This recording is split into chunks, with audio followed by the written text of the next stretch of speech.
Hey internets, it's Jake, and today on Mini Terrain Domain, I'm going to show you how to make miniature pillars and miniature ruined pillars.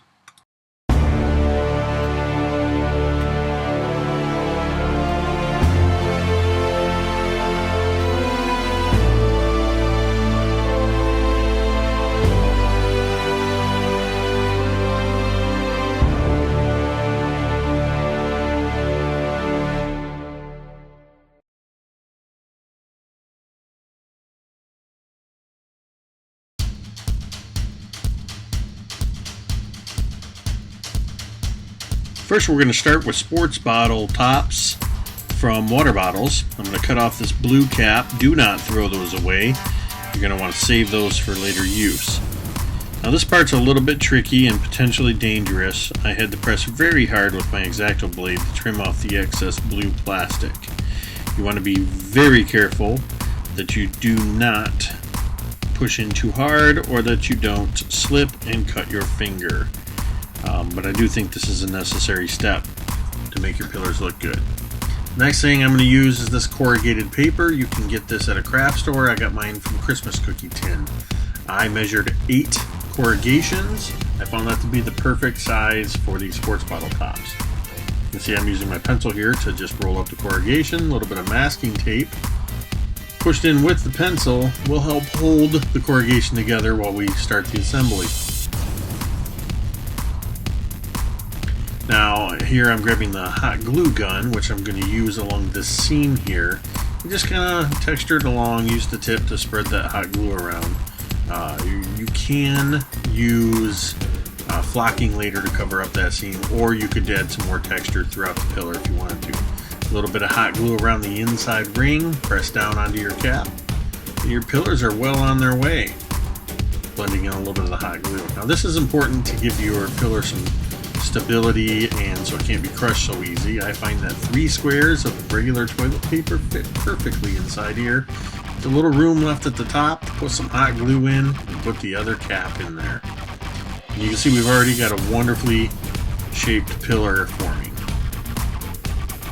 Now what we're going to want to do next here is take a piece of cardboard that I pre-measured to 2.5 inches by 2.5 inches.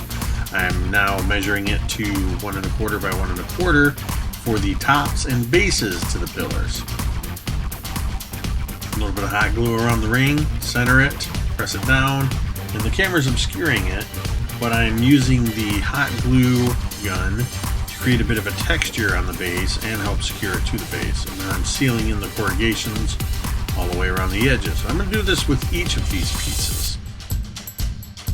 Once I secure the top piece on there, I'm going to do the same thing. You can see it a little bit better as I go around it with the hot glue, seal in the corrugation, texturize, nice pillar. Now for this one, I'm going to cut it. This is going to be our ruined pillar.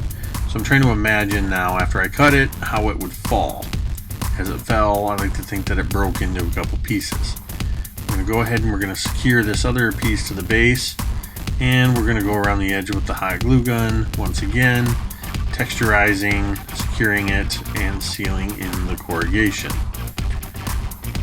I'm going to go ahead and put the end piece on the other one. You could choose to break this up a little bit. I went ahead and left it together. Same texturing technique, sealing in the corrugation all the way around. Now we're going to kind of imagine on its base how it's going to sit. I'm using a box top here. And I'm going to use hot glue on this to seal in where this loose toilet paper is from the inside. You could also use PVA glue and a little bit of water. Less likely to burn yourself that way, as I did a couple times here with the hot glue. You can see that I squeezed it a little bit, so I just rotated it, squeezed it back round, filled in with a little more hot glue, let that dry. Not enough because I stuck my finger there again. Burn. Ow. I'm going to cut the cardstock out to the size I want to use. Final positioning to make sure I like how it's going to sit. And then we're going to glue the pieces to the base. A little bit of hot glue will secure your pieces in there nice and firm. And then I'm going to stabilize the cardboard, give it some weight and a little more sturdiness by putting hot glue all around the base, hoping to seal those pieces in, and I'm just using the tip to texturize it as I go. This is going to help add to the overall texture and the structural integrity of the piece. For our ruin piece, I'm going to put some PVA glue down. We're going to add some rocks and sand texture. Put it in my bowl. These are some rocks I filtered out of some sand from the backyard. Pour them over that PVA area, dump off the excess, and now I'm going to add a little more PVA glue. I'm going to put some finer sand on there. It's not real fine play sand, but it's the sand that I filtered the larger rocks out from. Spread it out a little bit with a wet brush. And just putting a little bit on there. I want to give it a little bit of grittiness. Now for this next bit, of course it's the painting. I've already black bombed them, and I had a problem with the camera, so you can see I've already started painting here. But I'm using a pewter gray with a dry brush, and I'm just going across and I'm picking out those details. I'm not too concerned if it gets in a little bit, but I don't want to completely coat the thing in this gray. I want a lot of that black to show through. I want that shadows that the black provides. And you're just going to go all the way around the piece. Each of your pillar pieces, get the bottom of that one, drag it across the rocks, and you're going to see that detail just start to pop out, even with this first dark shade on top of the black. Keep going until you're satisfied. Now I'm using a dolphin gray to start picking out the edges and picking out the highlights. I want to make sure I got a really dry brush here, and I'd like to just keep going across there, watching as every little bit of texture just pops once you start using these later shades for the highlight. And you'll really see it here as we start to go across the stones and sand texture that we added on here. Now you could leave it at this if you wanted to have kind of a stark cold look, like a winter stone or something like that. I kind of like this look for that, but we're not going to do that. These are old ruined pillars, so I've taken my black acrylic paint and some water and created a wash that I'm going to brush over the entirety of the piece. Just kind of hit it on the paper towel to get some of the excess off the edges, and we're going to do the same thing here. Now this is really going to help pick out some detail. You're going to get that wash, is going to get down into those recesses, and it's going to just create some shadows where we kind of covered it up with the highlights.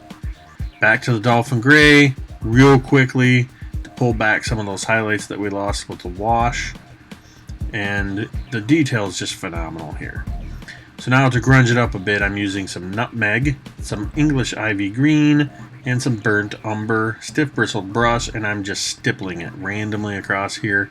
It's going to give it a mix of dirt and moss and age, a nice patina on here.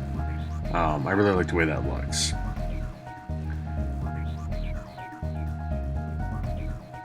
Now for the flocking. Here I'm using some of Infinite Roleplay's recipe for homemade recycled coffee flock. Mine is a mixture of Kelly, ivy, and another green, that mossy green, I think. Some PVA glue down in there, a little bit thicker because of this flock is a little bit thicker. I'm just dumping it all over there, and I decided I like the way it looks. It's got a nice dark foresty look to it. Create some ivy covering up the glue texture on there, dump it over there, and you're going to see in these final pictures how this just really looks good. Nice foresty look there, both the full-size pillar and the ruined pillar. I really like the idea of adding several of these full-size pillars and a couple of these ruined pillars to your tabletop setup. It could really enhance that gameplay. I hope you've enjoyed this. If you did, remember to leave a comment, hit the thumbs up button, and subscribe. Remember, imagine, build, play.